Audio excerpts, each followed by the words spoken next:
Queridos, eu vos saúdo com a gloriosa paz do Senhor Jesus Cristo, amém? Precisa sentar. Eu creio que o Senhor tem falado conosco de forma poderosa, confirmando a sua santa palavra, através dos louvores, e o que o Senhor tem falado com a igreja. O Senhor tem falado com a nossa igreja, com a igreja aqui com a Adna Goiabeiras. Nós temos feito estudos maravilhosos nesse módulo que estamos estudando no discipulado. Para a maioria dos irmãos que estão, ou minoria, não sei, né, que estão fazendo discipulado, não é um assunto novo, mas para alguns que não estão fazendo, talvez seja um assunto novo. Mas o que é tremendo, queridos, é que o nosso Deus, Ele não é um Deus de teoria. Deus, Ele não é um Deus de teoria, Ele é um Deus de prática, de obras, de experiência. E falar algo é muito fácil, proferir algo é muito fácil, ensinar também é muito fácil, mas viver é algo muito difícil e que muitas vezes nós não conseguimos. Eu sempre falo, né, que os louvores que são ministrados nos cultos, muitas vezes a gente até se sente um pouco hipócrita em louvá-los, porque muitas vezes vivemos pouco do que louvamos. Vivemos pouco, quando o que o Senhor pede de nós é que vivemos muito, cada vez mais parecido com o Mestre Jesus. E Ele nos ensina, Ele nos ensinou com a sua vida, e Ele viveu aquilo que Ele ministrou, Ele viveu aquilo que Ele ensinou, Ele viveu aquilo que Ele falava às pessoas, Ele vivia. E Ele disse: olha para mim, olha para mim. Lucas capítulo 9, versículo 23. Eu creio que a Sara que leu esse versículo, né, Sara? Por isso que eu falo que Deus tem confirmado a sua palavra. Diz assim a palavra do Senhor: se alguém quer vir após mim, negue a si mesmo, dia a dia, tome a sua cruz e siga-me. Pois quem quiser salvar a sua vida, a perderá. E quem perder a vida por minha causa, esse a salvará. De que adianta uma pessoa ganhar o mundo inteiro, se vier a perder-se ou causar dano a si mesmo? Em algumas versões nós vemos: o que adianta uma pessoa ganhar o mundo inteiro, se vier a perder a sua alma? Queridos, é um versículo lindo, né? Maravilhoso. Mas como é difícil de ser vivido. Jesus, Ele me convida, Ele te convida a trilhar o mesmo caminho que Ele trilhou. Não existe outra possibilidade de nós estarmos no céu se nós não trilharmos esse caminho. Quando nós olhamos para Jesus, a gente olha para Jesus, o Jesus que venceu na cruz. Isso é maravilhoso, Ele realmente venceu.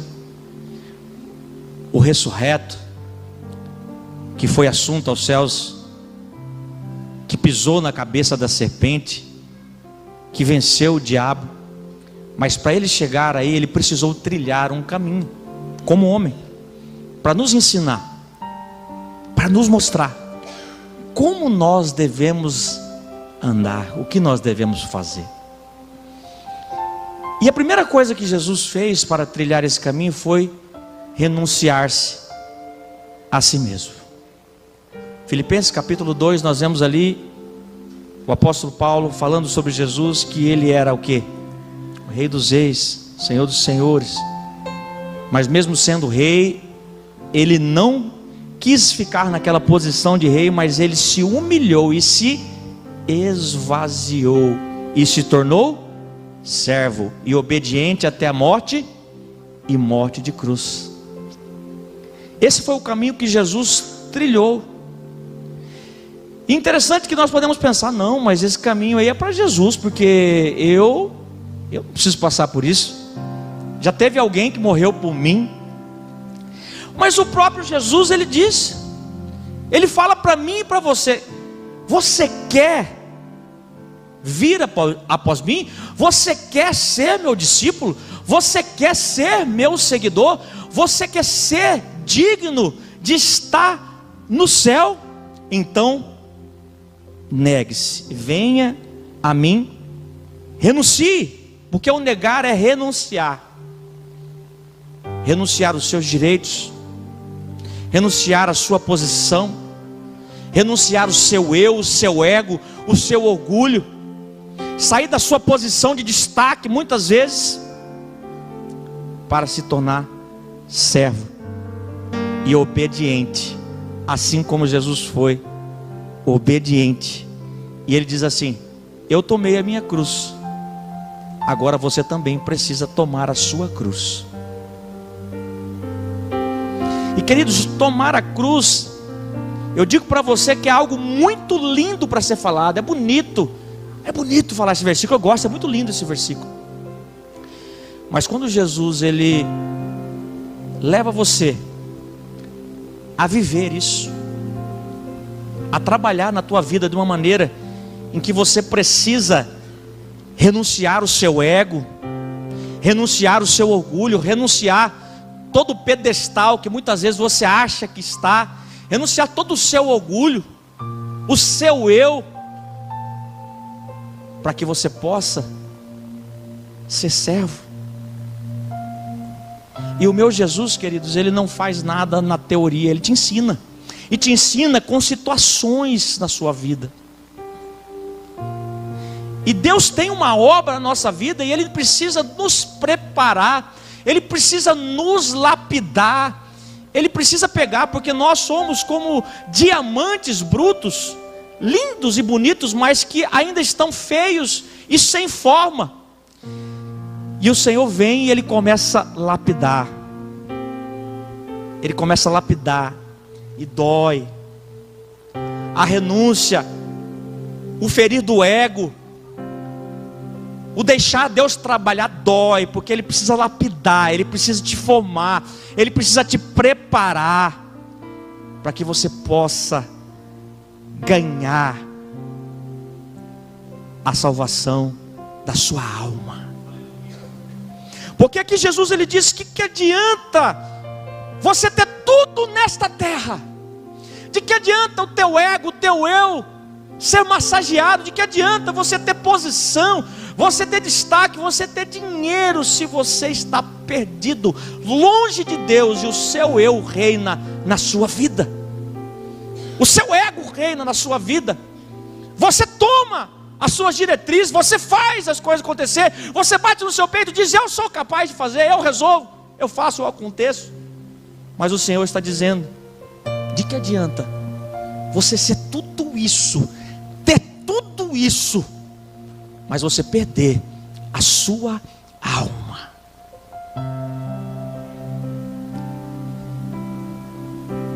Mateus 11, versículo 29. Coloca para mim aí, varoa, né? Acho que é uma varoa que está ali. É, uma varoa. 11, 29. Queridos, o Senhor, Ele nos ensina. Olha que o versículo tremendo: tomem sobre vocês o meu jugo, aprendam de mim, olhem para mim, porque eu sou manso e humilde de coração, e vocês acharão descanso para a sua alma. Queridos, não existe nada melhor para tratar a vida de um crente do que a vida. É o dia a dia. Você vai ser trabalhado. Você já começa sendo trabalhado quando você levanta e vai pegar aquele trânsito caótico do início da manhã ou do final da manhã.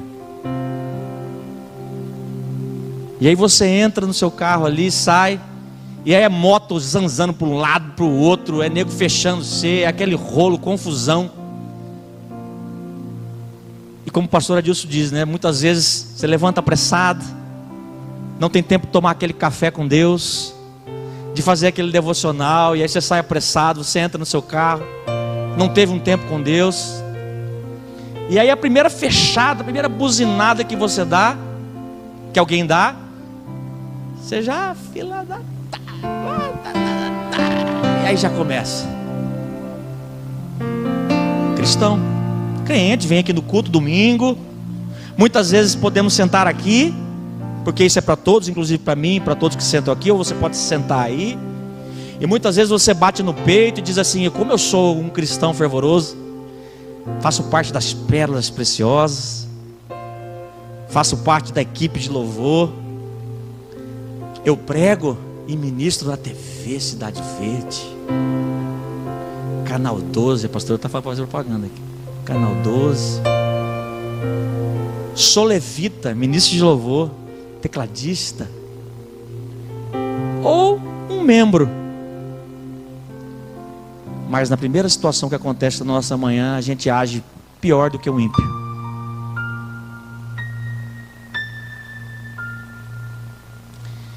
E o Espírito Santo falando para você.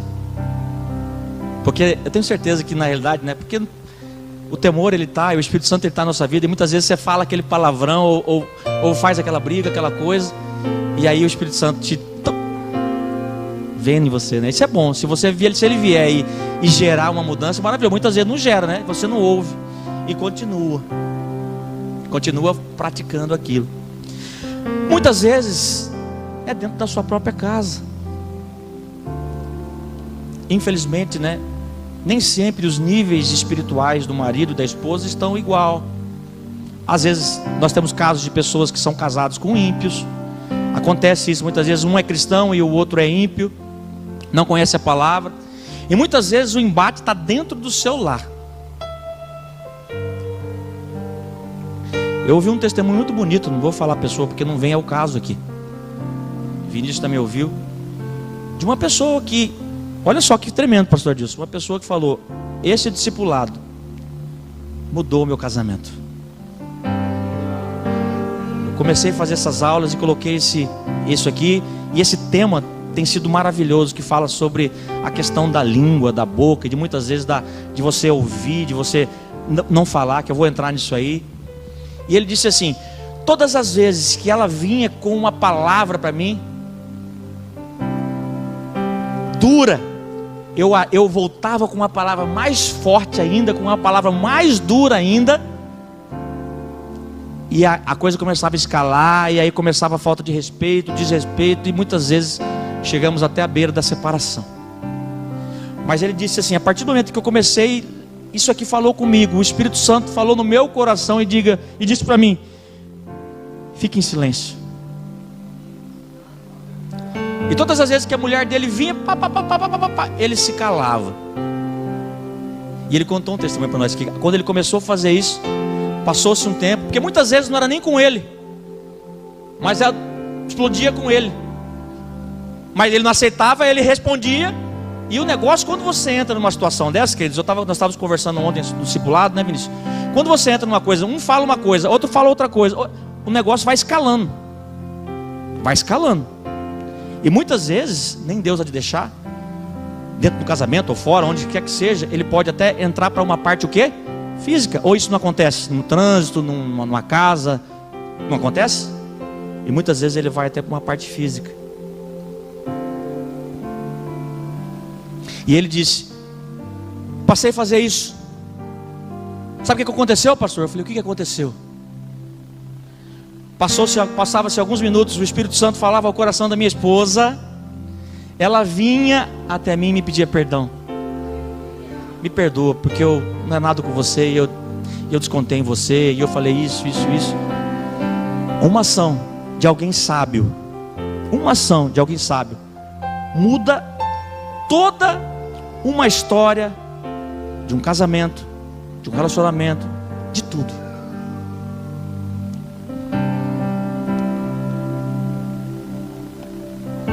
Esses dias eu contei para vocês, contei para o pastor, esses dias eu tive uma situação, há um tempo atrás, e muito nervoso, saí de casa já, falei: não, agora acabou.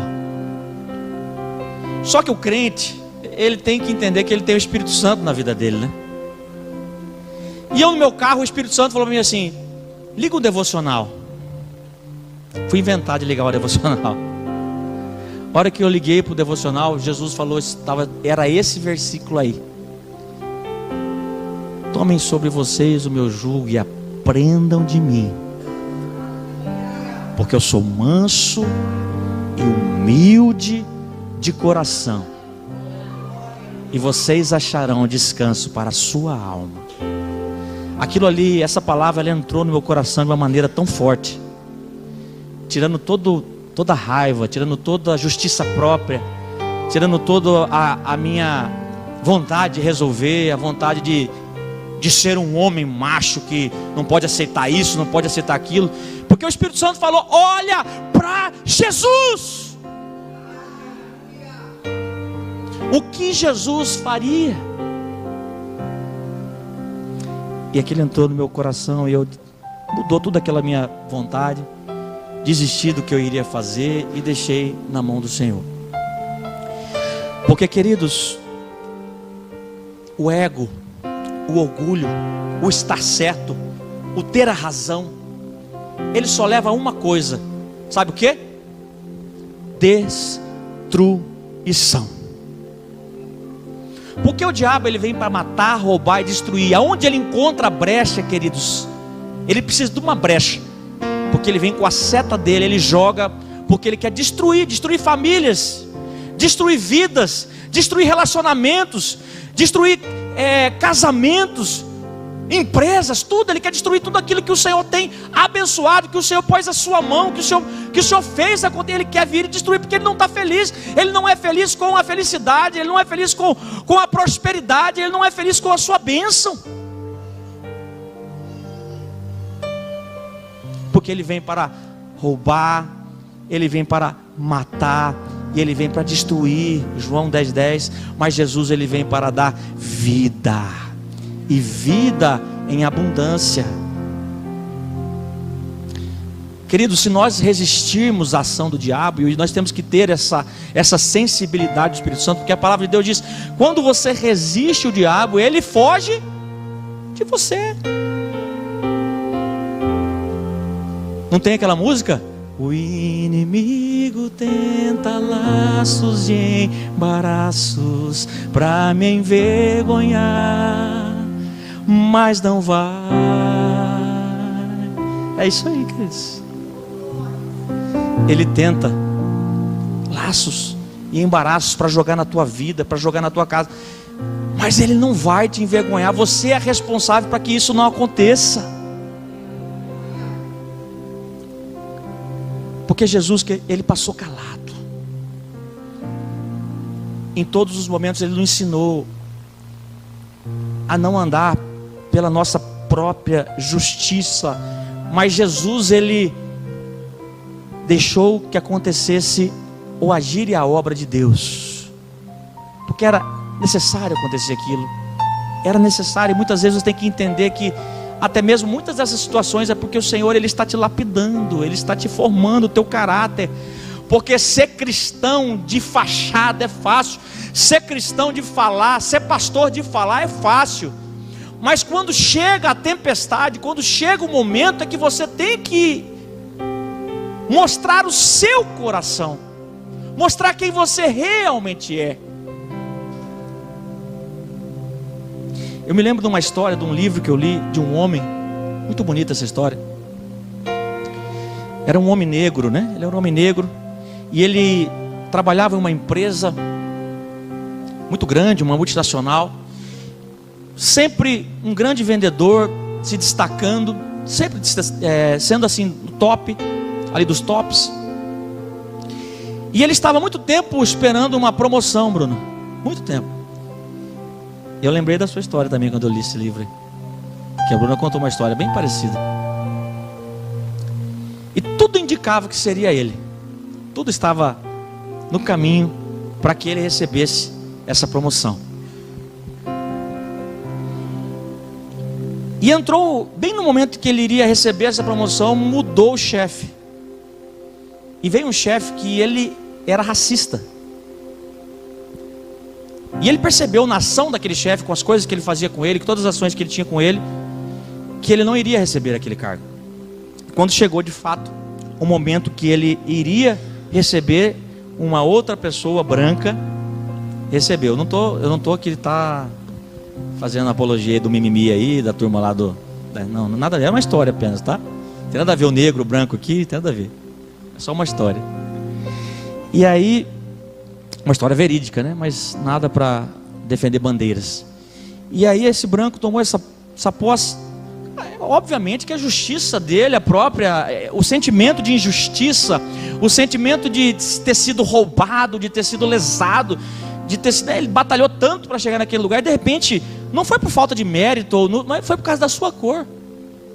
E ele falou: não, eu vou procurar um advogado, é agora que eu vou fazer o meu pé de meia aqui, né? Vou entrar com uma ação, vou sair dessa empresa, vou resolver essa situação. Só que ele era evangélico e tinha intimidade com o Espírito Santo. E ele foi orar. E quando ele foi orar, o Senhor falou assim: meu filho, você tem duas escolhas. Duas. E qualquer uma delas que você fazer, você tem razão, você está certo. Mas eu vou deixar você escolher. Ou você pode procurar um advogado, fazer toda essa busca sua por justiça, ou você pode entregar na minha mão e deixar que eu trabalhe. Queridos, a injustiça é algo terrível, nós sabemos. E o sentimento humano é de procurar justiça a qualquer custo, com as próprias mãos. Não, eu vou lutar pelo que é justo, vou lutar porque era aquilo. Mas, queridos, quando nós entregamos a nossa vida a Deus, nós precisamos entender que nós temos um justo juiz, um Deus e um advogado que peleja por nós, que trabalha por nós. E aquele homem, impulsionado pelo Espírito Santo, ele resolveu entregar na mão de Deus e confiar no Senhor. Continuou trabalhando na sua empresa. Aquele homem não entendeu porque a ação dele era para que aquele rapaz saísse. Ele continuou trabalhando, fazendo o melhor dele. E ele disse: Senhor, enquanto eu estiver aqui, eu vou fazer o meu melhor. E o Senhor um dia vai me justificar. Sabe o que aconteceu? Passou-se um tempo, ele recebeu um telefonema. Nos Estados Unidos, acho que aqui no Brasil tem também, né? Aqui no Brasil também tem. Mas é mais comum a gente ouvir isso nos Estados Unidos, os headhunters. Vocês sabem o que é isso? É aquelas pessoas que captam os melhores nas empresas para fazer proposta, para trabalhar em outras empresas, né? Eles são pessoas de RH, especialistas em contratação. Então ele vai em lugares, por exemplo, ele vai lá, mapeia a Bruna e fala: não, peraí, vou tirar. Aí ele vai lá, faz um convite para a Bruna ir para o Itaú. Então, Bruna, então eu quero convidar você para o Itaú e tal, apresenta uma proposta para ela, né? E esse homem ligou para esse jovem, para esse rapaz, e disse: eu quero ter uma reunião contigo. Você pode? Ele falou: não posso, vamos reunir. Foi no restaurante, receberam, ele disse assim: eu quero contratar você para uma empresa tal. E aí o negócio lá é cheio de moagem, entendeu? É cheio de moagem. Você não pode nem falar a proposta pro cara assim, né? Negócio assim, você escreve no papelzinho, entrega pra pessoa, né, Bruno? É assim que é o mundo corporativo, né? A pessoa olha, aí ele pegou e olhou. Quando ele olhou aquilo ali, queridos, era uma proposta para ele ganhar 3 vezes mais do que ele ganhava. Aí vocês podem estar pensando comigo aqui, né? Logicamente ele aceitou, né? Ele virou para aquele homem e falou assim: eu sou um homem temente a Deus, e eu não tomo nenhuma decisão sem falar com meu pai e também sem conversar com a minha esposa. Você me dá um tempo? Te dou um tempo, sim, claro. E aí ele voltou, colocou em oração, conversou com a sua esposa, né? E ele orou a Deus também. E aí, demorou um certo tempo. E aí ele e a esposa dele entraram em orar, e Deus falou com eles que era para aceitar aquele trabalho. Mas ele sentiu no coração dele que ele devia esperar mais um pouco. ainda que ele devesse aceitar. Passou-se um tempo, Celso, mas é difícil, né? Deus, ele faz umas coisas com a gente, né, que mexe com a nossa ansiedade, né? Quem é ansioso aí já está só morrendo, só de ouvir a história. Porque talvez o ansioso já tinha aceitado na primeira, né? Na primeira oportunidade. No 3, né? Olha, se é de Deus esse negócio aí, vou aceitar, né? Mas ele ficou quieto. Passou-se um tempo, o Red Hunter ligou para ele e disse assim: eu quero reunir contigo novamente, pode? Vamos. Foram pro restaurante de novo, tal. Chique, né? Tá. Aí ele deu o papelzinho pro cara. Ele falou: tem uma outra proposta para você.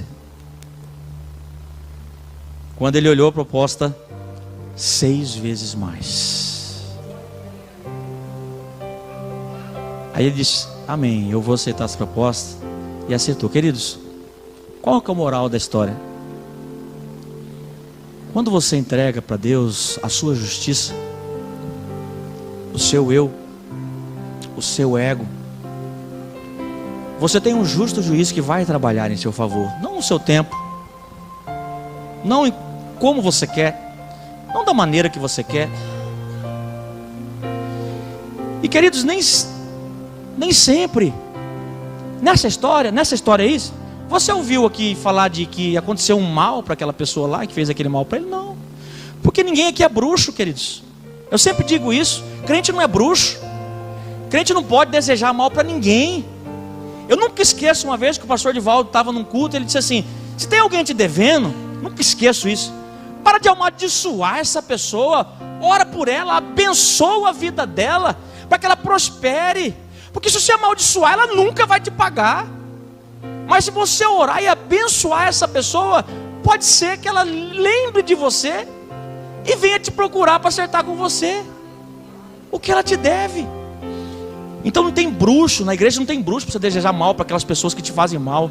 Quando você entrega na mão de Deus, é para Deus fazer o que Ele quer fazer. E para aquela pessoa que te fez um mal, para aquela pessoa que te fez alguma coisa, ore, abençoe, ore por ela, porque muitas vezes, queridos, infelizmente, aquela pessoa está longe do Senhor, aquela pessoa passou por muita coisa. No nosso discipulado nós vimos, estudamos, que nós temos que entender o que aquela pessoa está passando, o que vem da história daquela pessoa, muitas vezes são pessoas traumatizadas, pessoas que já passaram feridas, e muitas vezes a única linguagem que ela sabe é ferir.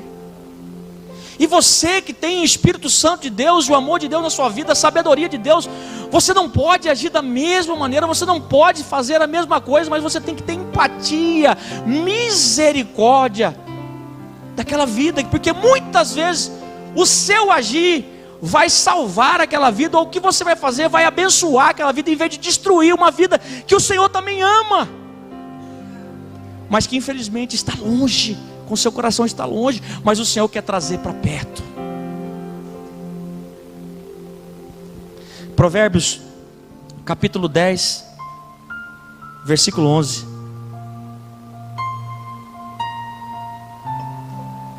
Fala assim: a boca do justo é manancial de vida, mas na boca dos ímpios mora a violência.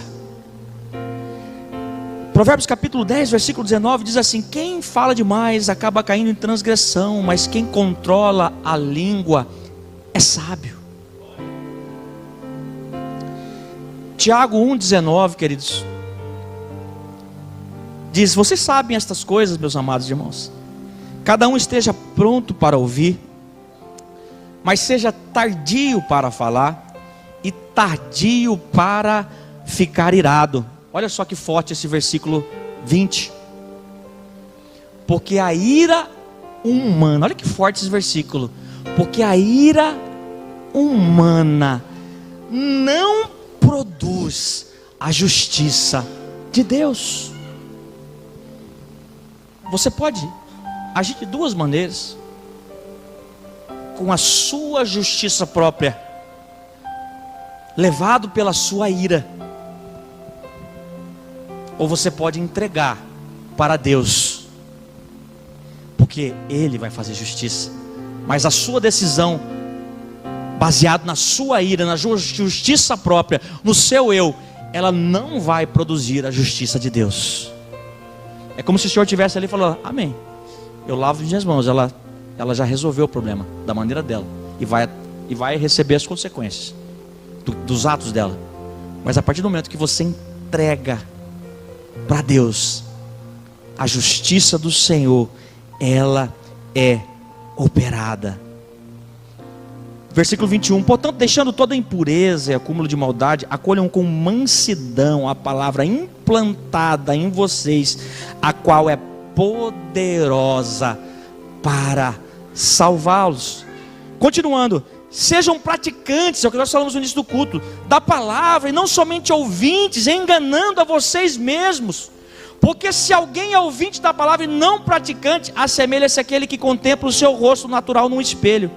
Pois contempla a si mesmo, se retira logo, esquece como era a sua aparência. Mas aquele que atenta bem para a lei perfeita, a lei da liberdade, e nela persevera, não sendo ouvinte que logo esquece, mas operoso praticante, esse será bem-aventurado no que realizar.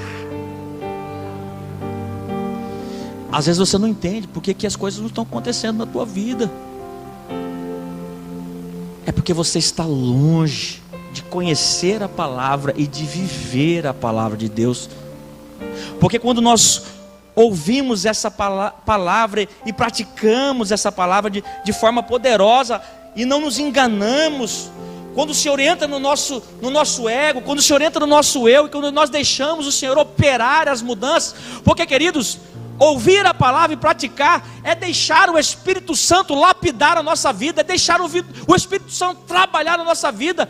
É muitas vezes em cima do nosso medo, em cima da nossa ansiedade, em cima do nosso ego, em cima do nosso eu, muitas vezes você engolir certas situações e coisas que acontecem na sua vida, porque você entendeu que você precisa ser mais parecido com Jesus, você precisa negar-se a si mesmo, você precisa renunciar à sua vontade e o seu desejo, para que o Senhor faça a sua boa obra na sua vida.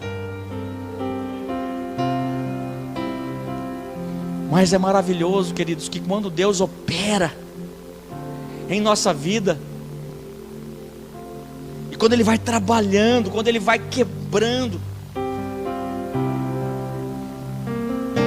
as coisas vão se encaixando, as coisas vão se realizando, o Senhor vai operando, Ele vai abrindo portas onde não tem portas, Ele vai derramando prosperidade onde não tem prosperidade, Ele vai derramando cura onde não tem cura, Ele vai transformando vidas, trazendo alegria para famílias, trazendo alegria para a sua vida. Porque a maior alegria de um homem não é ter um carro do ano, a maior alegria do homem não é ter uma conta bancária cheia, a maior alegria do homem não é ter a razão, não é ser o dono da razão, e nem o cara, mas a maior alegria do homem é quando alguém pode olhar para você, e quando Deus, Jesus pode olhar para você e dizer: verdadeiramente, ali está um servo do Senhor, ali está um servo que me adora em espírito e em verdade, que deixou a minha palavra ser enxertada nele, que deixou o Espírito Santo, o meu espírito agir, o meu espírito trabalhar, moldar, lapidar, para que o Senhor extraia de mim e de você o melhor de Deus. O Senhor, queridos, é um Deus abençoador. O nosso Pai é um Deus que ama os seus filhos. Mas, queridos, Ele trabalha e opera naqueles que nele esperam. Ele age. Ele é um pai que ensina. Pelo amor que Ele tem por nós, Ele nos ensina. É nas situações da vida, é em tudo que tem acontecido conosco, Ele vai nos lapidando. Por isso que a palavra diz: tende o prazer em passar pela aprovação. Porque a aprovação, ela produz a fé, e a fé produz a esperança. Tudo aquilo que você tem passado e que muitas vezes você não entende, é o Senhor te preparando, é o Senhor te lapidando, é o Senhor moldando. Porque o nosso Pai, Ele ensina assim. O ansioso, o medroso, que tem falta de fé, como é que Deus ensina? Vai acordar um belo dia e vai dizer assim: nossa, aquela ansiedade acabou, aquele medo passou, nossa, mudei. Não, não é assim. Ele vai colocar situações na sua vida para que você aprenda a confiar, para que você aprenda a descansar, para que você aprenda que você não consegue fazer nada, mas que só Ele pode fazer na sua vida. Só Ele pode. Ah, mas eu faço, eu aconteço, dei de novo, eu sempre peguei, fiz, aconteci,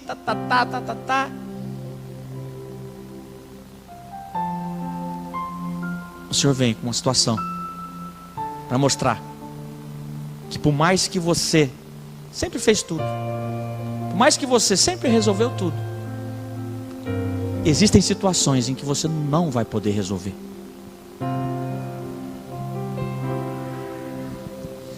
E nessas situações, João, quando você já foi para a esquerda, para a direita, para frente, para trás, igual o povo de Israel, na hora que saiu do Egito, olhou para o lado esquerdo, montanha, para o lado direito, montanha, para frente, o mar. Vamos voltar. O exército vindo na direção deles. Ah, querido, aí não tem jeito. Vai ter situações da tua vida que você vai estar desse jeito. Não tem como ir para a esquerda, nem para a direita, nem para trás. Só dá para marchar, mas marchar com o Senhor. Porque sem o Senhor afogava, mas com Deus Ele abre o mar para você passar.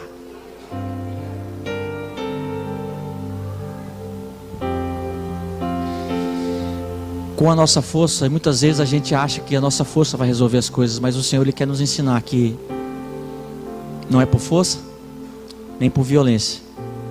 Assim como Davi, sabiamente, um jovem, mas que conhecia Deus de uma maneira tão profunda, que muita gente ali, todo um exército, inclusive o rei, que tinha muito mais idade, muito mais conhecimento que ele, um jovem, ruivo, mas ele tinha relacionamento com Deus, ele sabia quem Deus era. É por isso que ele disse, quando ele chegou ali, todo Israel, ninguém queria, ninguém temia, nem o rei, nem ninguém. Um gigante ali estava desfazendo dele, ele disse assim para aquele gigante: tu vens a mim com espada, escudo, mas eu vou a ti, não pelo Davi, porque o Davi não é nada, pequeno, é tão forte porque nem a armadura coube nele. Foi botar a armadura de Saul, não conseguiu andar.